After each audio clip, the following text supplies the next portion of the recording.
Just how fast was Usain Bolt's gold medal sprint? Let's put him on a slightly bigger stage and see him race against every Olympic medalist since 1896.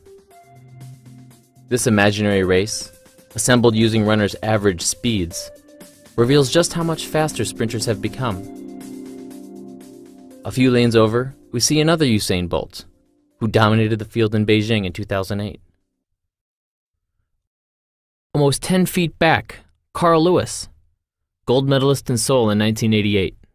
He won in 1984 too, one of just a handful of sprinters on this track twice. As we go further back in time, we pass more of the fastest sprinters in history.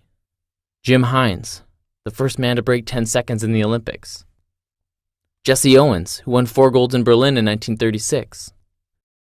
Archie Hahn, the Milwaukee Meteor, who won 3 events in 1904. And finally, near the end of this track, we have Tom Burke, who won in Athens in 1896.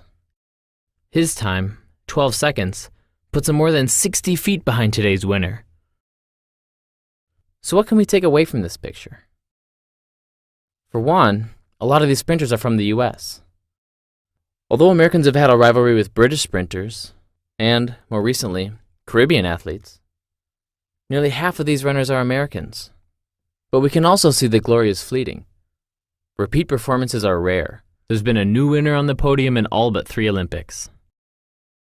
But to get a little bit more perspective, let's see how some of America's best young sprinters would fit into this group. Here are the fastest kids at the 100-meter dash at different ages, as recorded by the Amateur Athletic Association. Obviously, they're way behind today's athletes, but they're not as far behind as you might expect.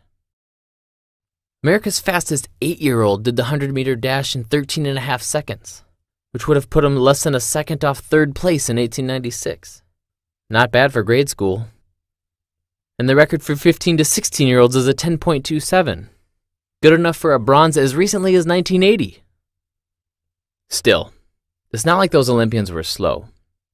Despite more than a century of improvements in nutrition, fitness, footwear, and track surfaces, the difference between today's athletes and the fastest humans of the 19th century? Just about 3 seconds.